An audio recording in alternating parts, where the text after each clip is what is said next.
एक नदी के किनारे दो पेड़ थे। उस रास्ते एक छोटी सी चिड़िया गुजरी और पहले पेड़ से पूछी, बारिश का मौसम शुरू होने वाला है, क्या मैं और मेरे बच्चे तुम्हारी टहनी में अपना घोंसला बनाकर शरण ले सकते हैं? लेकिन उस पेड़ ने मना कर दिया।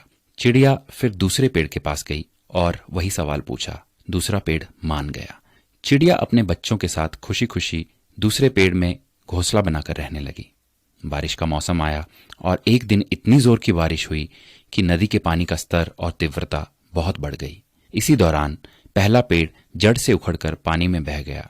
जब उस चिड़िया ने उस पेड़ को बहते हुए देखा तो कहा, जब मैं तुमसे अपने और अपने बच्चों के शरण के लिए आई तब तुमने मना कर दिया था, तो अब देखो तुम्हारे उसी रूखे बर्ताव की सजा तुम्हें मिल रही है। जिसका उत्तर पेड़ ने मुस्कुराते हुए दिया, मैं जानता था कि मेरी जड़ें काफी कमजोर हैं और इस वर्ष की बारिश में मैं टिक नहीं पाऊंगा। मैं तुम्हारी और बच्चों की जान खतरे में नहीं डालना चाहता था। मना करने के लिए मुझे क्षमा कर दो। और ये कहते कहते पेड़ बह गया। किसी के इनकार को हमेशा उनकी कठोरता ना समझिए। क्या पता उनके उसी इनकार से आपका भला हो।